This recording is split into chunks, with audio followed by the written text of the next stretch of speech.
নমস্কার দর্শক বন্ধুরা, অ্যালো ইন্ডিয়া চ্যানেলে আপনাদের স্বাগত। আজকে আমি এসেছি সর্পি গ্রাম। এটা প্রায় বহু বছরের গ্রাম, এই সর্পি গ্রাম। তো আমার সঙ্গে আজকে রয়েছে রবিশঙ্কর, এই গ্রামেরই বাসিন্দা।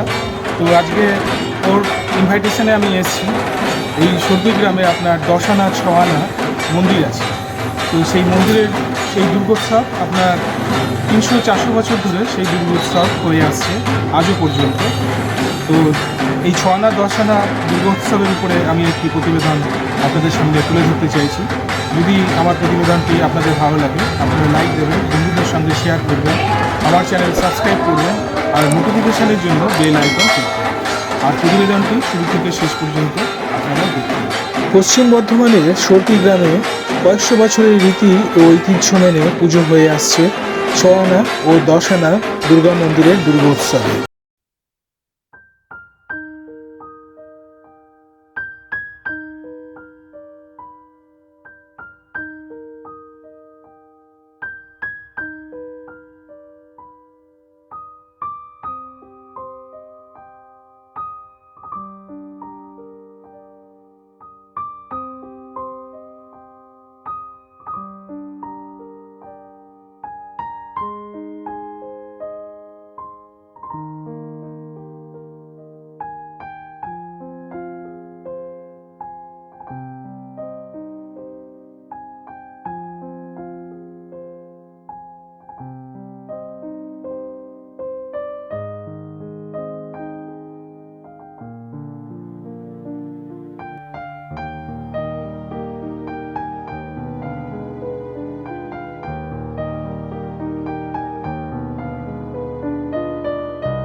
Lingkron jangan mangsa mangsa apa ya kita lengkap lingkron jangan mangsa mangsa mereka sebagian susutru karena yoga tuh minum susu suaha oh mana jadi susutama jasa biasa seperti yoga memang tanah tunisjang yoga mangsa memang tidak ada di sini bahasa yoga mahal dan memang itu susah karena sekolah itu yoga sungai suah joya ya pame joya Om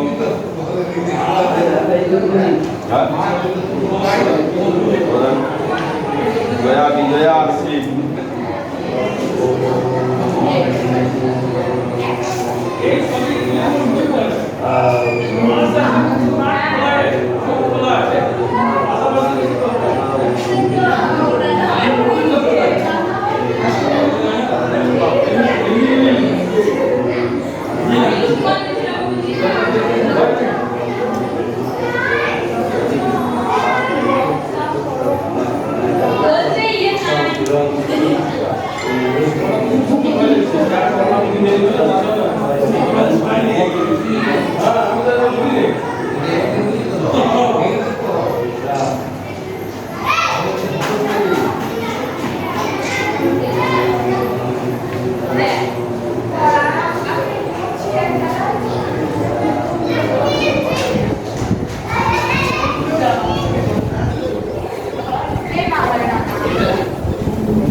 আমি চললাম প্রথম।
परिवेष्टे इंद्रे धर्मे धर्मकामार्थमोक्षदाम ओम ह्रीं भगवद्गीतायै नमः।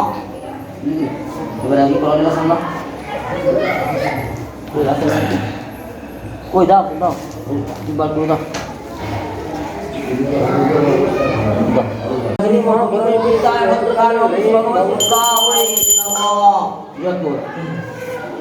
ओम भगवती दुर्गे स्वागतम सुस्वागतम सुखेन आगतम ओम कितर्थम वित्तास्मिन् सबलं जीवत्यं ममो आगता श्रीजतो दुर्गे माहेश्वरी मदाश्रमं पद्यला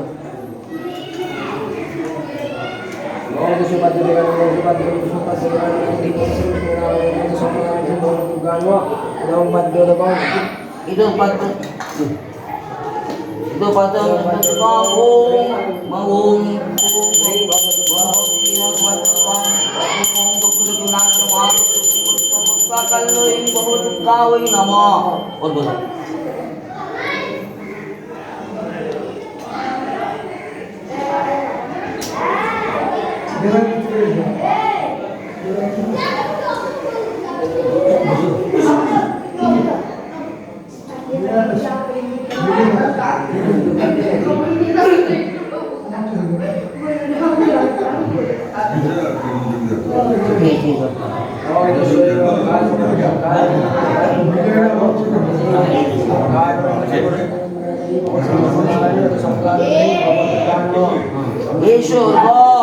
ओम दुख जग विनाशन महागुरु जोगिनी पुरी परित्राय भद्रकाली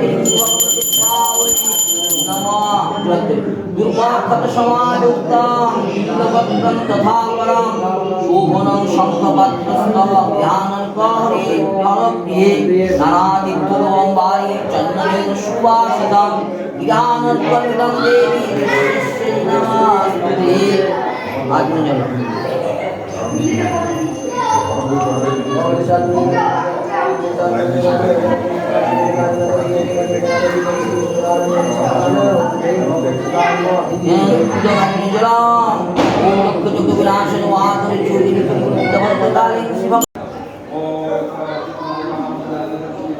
সুশান্ত কুমার রায় চৌধুরী। আচ্ছা, এই যে ছয়না দশানা এই যে মন্দিরটা দেখছি সর্কিতে, এটা কত বছরকার মন্দির? 10 আনা 400 বছর, 6 আনা 350 বছর, মানে দুটোই কাছাকাছি। 350 বছর আগে রাজা অর্জুন রায় চৌধুরী দুবার বিয়ে। আচ্ছা, বড় বড় ছেলে বড় বউয়ের 5 ছেলে 5 দুগুণে 10 আনা, হ্যাঁ ছোটো বউয়ের 3 ছেলে 3 দুগুণে 6 আনা। আগে একটাই পুজো ছিল হ্যাঁ 400 বছর আগে, সেটা 10 আনা। আচ্ছা, তারপরে 6 আনা ভাগ হয়, ছোটো ভাগ হয়, 5 দুগুণে 3 দুগুণে 6 আনা। ওই জন্যে এই আমরা এটা 350 বছর আগে 6 আনাটা। আচ্ছা, এই যে অর্জুন রায়চৌধুরী বলছেন, হ্যাঁ আচ্ছা, উনি রাজা ছিলেন এখানে? হ্যাঁ, অর্জুন রাজা শেরগড় পরগনার রাজা, শেরগড় পরগনার রাজা। আচ্ছা, ওর রাজার ইয়ে ছিল অজয়ের থেকে দামোদর, কাঠের ব্যবসা ছিল। আচ্ছা, আবার উনি রাজাও ছিলেন। আমার রাজা ছিল। কতটা এলাকা ছিল ওনার, কতটা জায়গা জুড়ে ওনার রাজত্ব ছিল? ও তো একদম এইদিকে দামোদরের ওইধার থেকে একদম বীরভূম। আচ্ছা, সেটা 400 বছর আগে হয়েছে।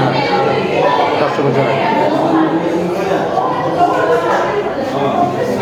এই পুজোটা আপনারা কি প্রতি বছর আপনারা করে আসছেন? হ্যাঁ, প্রতি বছরই করে আসছে। আমাদের 42 দিন আগে বোধন, 42 দিন আগে এবার আশ্বিন মাসটা মল মাস পড়ে গেছে না, ওই জন্য 42 দিন আগে আমাদের পুজো শুরু হয়েছে।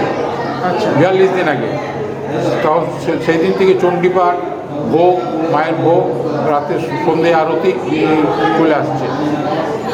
আর তারপর এই সপ্তমী, অষ্টমী, নবমী যেমন আছে। আমাদের বৈশিষ্ট্য হচ্ছে জানেন তো, ওই 42 দিন থেকে ওই একটা প্রদীপ কিন্তু জ্বলেই থাকবে, প্রদীপটা নিমবে না, একদম দশমী পর্যন্ত প্রদীপটা জ্বলে থাকবে। আর বৈশিষ্ট্য হচ্ছে মায়ের এবং ডান দিকে আমাদের কার্তিক, বাঁ দিকে গণেশ, এটা কিন্তু কোনো জায়গায় পাবেন না। আরও বৈশিষ্ট্য হচ্ছে আমাদের ঘরের লক্ষ্মীরা সব এই মন্দিরে চলে আসে। এটা থাকবে মন্দিরে, থাকবে সপ্তমী, অষ্টমী, নবমী। দশমীর দিন আমার লক্ষ্মী সব নিজের ঘরে নিয়ে চলে যাবে। আর আমাদের আরেকটা বৈশিষ্ট্য হচ্ছে, যেটা কোথাও নাই, যেটা দশমীর দিন আমাদের চ্যাং পোড়ার ভোগ হয়। চ্যাং মাছ পোড়া আর কি। আচ্ছা, সেই চ্যাং মাছ পোড়াটা আবার সেই খড়ের রুটি দিয়ে পোড়াতে হবে, মানে কোনো উনুনে পোড়ানো চলবে না। আর মায়ের ভোগ তো আপনি হয়, যেমন ধরুন গ্রামবাসীরা সব আসেন এখানে? হ্যাঁ, গ্রামবাসীরা বিভিন্ন এলাকার থেকে সব লোকজন আসে। আগে আর অনেক বেশি হয়েছে। এই বছর করোনার জন্য অনেকেই আমরাও রেস্ট্রিকশন করেছি অনেক কিছু, ওই জন্য মন্দির অনেকটা ফাঁকা দেখছেন। কিন্তু অন্য বছর এরকম থাকে না, একদম মন্দির ভর্তি থাকে। এবছর করোনা পাবে বা আমরা যতটুকু মেনে চলতে পারছি, কেন আগে সবাইকে বাঁচায় তবে তো নিজেরা বাঁচবো, সেই সবাইকে বাঁচাবার জন্যই আমরা এই প্রস্তাবটা নিয়েছি। যেমন আমাদের দেখুন ভোগের থালা, কিন্তু আগে ভোগের থালা গোটাটাই ভর্তি হয়ে যেত, এখন কিন্তু আমরা এই বছরটা আমরা সব এক জায়গায় ঢেলে নিচ্ছি, থালা নিচ্ছি না। আচ্ছা, কিছু রেস্ট্রিকশন করেছে এবছর এই করোনার প্রভাব। আচ্ছা, তো আপনার এবছর মোষ বলিদানা বন্ধ করেছি আমরা। কবে থেকে? এই বছর থেকে। আচ্ছা, এর আগে মোষবলি হতো আপনার? হ্যাঁ, বরাবর মোষ বলি হয়ে যায়। এবছর বন্ধ করলেন কেন? হ্যাঁ, এবছর বন্ধ করলেন কেন? ওই করোনার প্রভাবের জন্য, যাতে লোকজন বেশি না হয়। আচ্ছা, পাঠা পড়ে প্রায় দুধনে প্রায় 40-50টার উপর পাঠা পড়ে। এবারে সপ্তমী একটি, অষ্টমী একটি, নবমী একটি বা পাঠা পড়বে আছি। আমাদের গ্রামের বাইরে সিংহবাসিনী আছে, সিংহবাসিনী মা আছে, ওইখানে আমরা নবমীর দিন সবাই পুজো করতে যাই, ওইখানে একটি পাঠা পড়বো। আচ্ছা, 42 দিন ধরে আপনাদের যে প্রদীপটা জ্বলে সেটা কোথায় আছে? আসুন।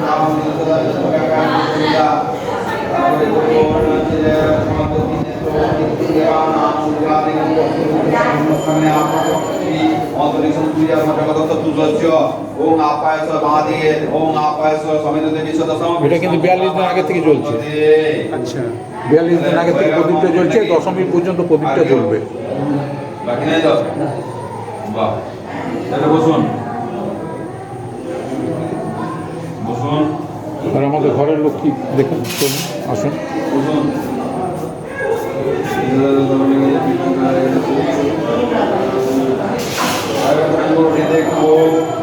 ওম পূর্বস্ব ভগবতী দুর্গে সখীয় সখীয় গণা সহিত এটা দশমী পর্যন্ত, দশমীর পর আমরা কিন্তু এর লক্ষ্মী নিয়ে যাবো। লক্ষ্মী বলতে এগুলো কি আছে?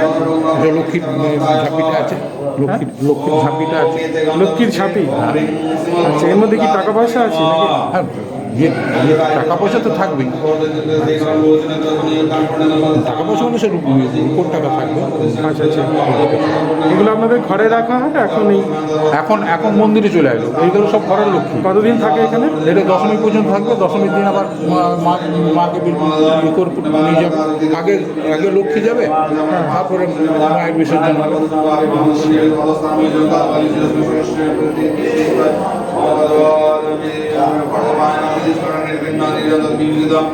এই যে ছোট ছোট শিবের যে শিলা দেখছি, হ্যাঁ, শিবের এখানে শিবের পুজো হয় প্রতিদিনই শিবের প্রতিদিনই পুজো হয়। প্রতিদিনই পুজো হয়।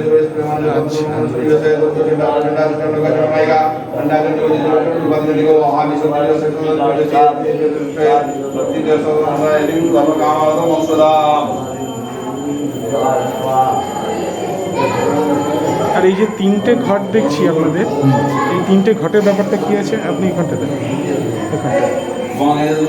এই যে তিনটে ঘট দেখছি পরপর। হ্যাঁ, এটা হচ্ছে শান্তি কলস, আচ্ছা তারপর হচ্ছে মা দুর্গা, গণেশ। আচ্ছা এটা শান্তি কলসের প্রথম যাবে শান্তি কলস। প্রথমে যাবে আমাদের এই যে লক্ষ্মী নন্দন আছে, লক্ষ্মী নন্দন এই যে আমাদের জয়ন্তী, এটা জয়ন্তীটা আমাদের ষষ্ঠীর দিন সন্ধ্যেবেলা জয়ন্তী আসার পর আমাদের পুজো স্টার্ট হবে। লক্ষ্মীনারায়ণকে জয়ন্তী আসবে, তারপর পুজো স্টার্ট হবে। এই জয়ন্তীতে যাবে দশমী পর্যন্ত এখানেই থাকবে। দশমীর দিন প্রথম জয়ন্তী যাবে, তারপর শান্তি কলস যাবে, তারপরে লক্ষ্মীরা যাবে, আচ্ছা। তারপরে ঘট বিসর্জন হবে, তিনটে ঘট বিসর্জন হবে। এই তিনটে ঘটের রীতি তো বোধহয় অন্যত্র আছে। তিনটে ঘটের যেরকম আপনারা এখানে দেখছি, হ্যাঁ। এরকম রীতি অন্যত্র আছে। হ্যাঁ, দশনার আছে। হ্যাঁ, আপনাদের পাশেও হ্যাঁ, পাশে অন্য কোথাও নেই। আচ্ছা। আর এই যে মোষবলির ব্যাপারটা কি আপনাদের এটা পূর্বপুরুষ থেকে চলে আসছে, 400 বছর আগের থেকে মোষবলিটা চলে আসছে। দু জায়গাতেই হতো? দু জায়গাতে প্লাস সিংহবাসিনী। আচ্ছা। সিংহবাসিনীটা এখন বন্ধ হয়ে গেছে, এই বছরটা এখানে বন্ধ করেছি, যেহেতু করোনার প্রভাবে আমরা যাতে লোকজন জড়ো করতে না হয়, গ্যাদারিং যাতে না হয়, সুষ্ঠুভাবে যাতে পুজোটা করতে পারি, এই জন্য সবারই দুপক্ষের অনুমতি নিয়ে দুপক্ষের মিটিং করে আমরা এবছর মোষবলিটা বন্ধ করি। অমেকর মুখার্জি। কত বছর ধরে চলছে? হ্যাঁ, আচ্ছা, প্রায় 400 বছর ধরে চলছে। তো এটার ইতিহাস সম্পর্কে বলুন। এখানে ছিলেন একজন জমিদার, রাজা বলা হতো ওকে, রাজা অর্জুন রায়চৌধুরী। আচ্ছা তিনি এতে প্রতিষ্ঠা করে গেছেন।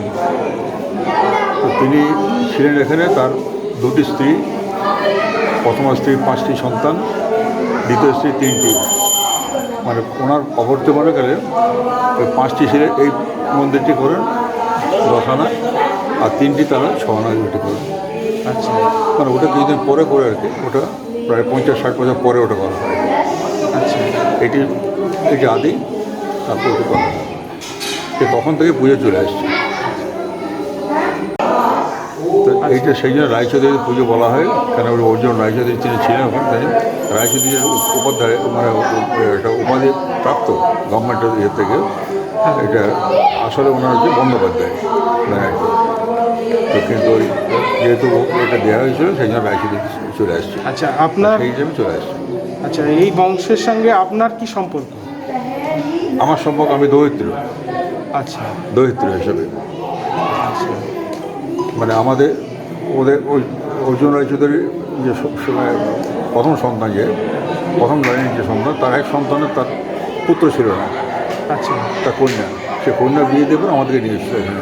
তো তখন থেকে সেই ওই জন্য বিয়ে দেয়, তখন তার যে সমস্ত সম্পত্তি এবং তার দায়িত্ব, সেই সমস্ত আমাদেরকে দেওয়া হয়।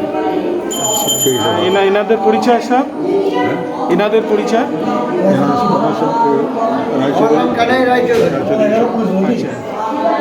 প্রভাত রায়চৌধুরী, কল্যাণ রায়চৌধুরী, চিত্তরঞ্জন রায়চৌধুরী। আমরা অর্জুনের প্রায় 11তম পুরুষ কল্যাণ রায়চৌধুরী, এসব রায়চৌধুরী পরিবারে। আচ্ছা, আপনারা পরিবারেরই সব? হ্যাঁ, অর্জুনের প্রায় 11তম পরিবারেরই সদস্য? হ্যাঁ, পরিবারের সদস্য। আচ্ছা আচ্ছা, আপনারাও তাই? রায়চৌধুরী। আচ্ছা আমার নাম কার্তিক রায়চৌধুরী। আচ্ছা আচ্ছা।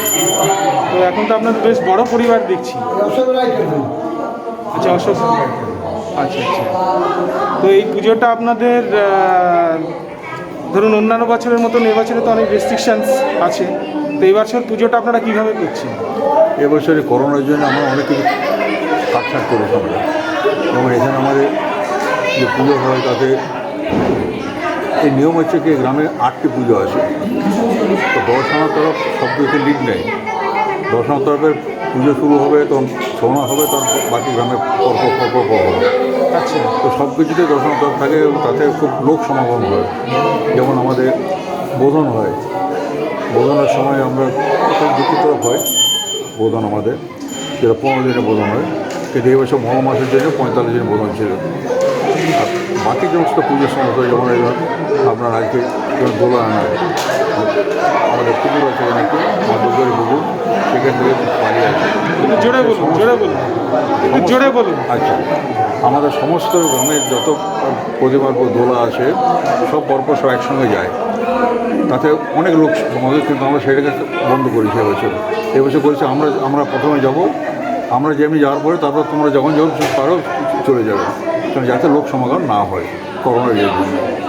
আমাদের এখানে যেমন বলিদান হয়, আমাদের শাক বলি আছে, মোষ বলি আছে, তো আমরা সেগুলো বন্ধ করে দিই। খালি শাক বলি প্রতিদিনই একটি করে, প্রতিদিন একটি করে হবে, প্রতিদিন একটি করে, বাকি নেই, বাকি বন্ধ করে দেওয়া আছে। মোষ বলি বন্ধ করে দেওয়া আছে। আচ্ছা, তো এই ধারাটা এটা কি এই বছরের জন্যই না এই ধারাটা আপনারা রাখবেন? না, এটা এই বছরের জন্য করা হয়েছে। আচ্ছা, এই করোনার জন্য আর কি।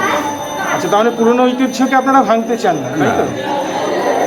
সেটা আবার হবে, কোনো যেটা আছে সেটা চলবে আবার।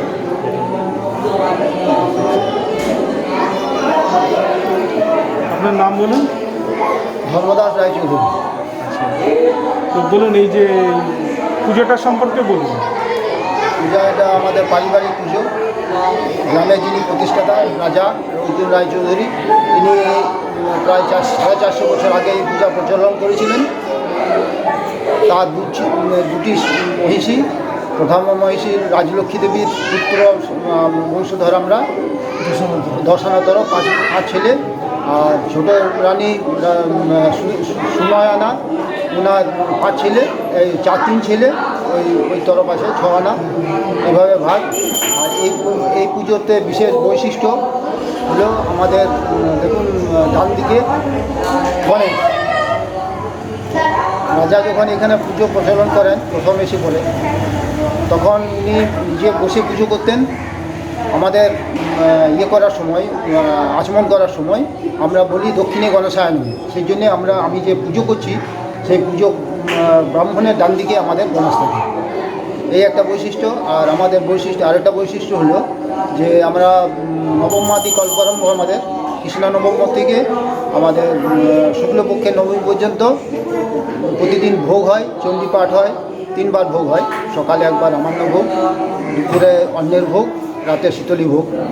আর ওই যে প্রথম বোধনের দিন থেকে প্রদীপ জ্বলে, ঘৃত প্রদীপ, সে প্রদীপটা অনির্বাণ থাকে একদম কৃষ্ণ নবমী মহানবমীর দিন পূর্ণাহুতি অবধি অনির্বাণ চলে।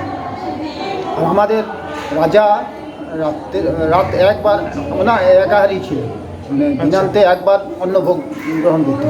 ওই জন্যে এখানে দেখবেন আমাদের এই মন্দিরে আছে আমাদের রাতে অন্নের ভোগ, সকালে আমান্য ভোগ যেমন হয়, দুপুরে মিষ্টান্ন ভোগ হয়, সন্ধ্যের সময় অন্নের ভোগ হয়ে তারপর শীতল হয়, আরতি হয়, তারপরে মায়ের শয়ন হয়। আচ্ছা, এছাড়া আপনারা ধরুন এই যে পুজো তো হচ্ছে, এছাড়া জনহিতকর কোনো কাজ আপনারা করেন এই মন্দিরের পক্ষ থেকে? জনহিতকর কোনো কাজ? জনহিতকর বলতে আমাদের যে রাজার যে পুকুর আছে, সায়ের আছে, সায়েরের সেচের জল গোটা গ্রামের লোক সেচের ব্যবহার করে। তারপরে রামসার বলে একটা পুকুর আছে, সেই পুকুরের জল সব খায়। ওই জল এত উপাদায় যে মানে আপনার কোনো দূষণ নাই এই জলে। আপনি জল যেখানে যাবেন দেখতে পাবেন এই আমাদের এই সবজি গ্রামের জলের একটা চাহিদা আছে। আর আমাদের রাজা ছিলেন, আমাদের এখানে রাজবাড়ি নাই, তার কারণ হলো রাজা এত প্রজাবৎসল ছিলেন। প্রজারা যে মাটির বাড়িতে থাকতো, তিনিও সে মাটির বাড়িতেই থাকতেন, কেবল মন্দির করেছিলেন পাকা বাড়ি উনি করেন না। সেই মন্দির সেই মাটির বাড়িটা আছে এখনো? না, মাটির বাড়ি থেকে থাকে 450 বছর আগেকার। আচ্ছা আচ্ছা। এখন সব নিজে সব পাকা বাড়ি করেছি আমরা। এখন আর কোনো নিদর্শন নেই? না, এই 12 বিঘে এরিয়ার মধ্যেই ওনার রাজবাড়ি ছিল। এই যে দেখছেন এই চত্বরটা 12 বিঘে এরিয়া, এই 12 বিঘে এরিয়ার মধ্যে ওনার ভদ্রাসন ছিল, মানে বসত বাড়ি, দুর্গা মন্দির, তারপরে গোপাল মন্দির, ইয়ে হচ্ছে শিব মন্দির আগে ছিল।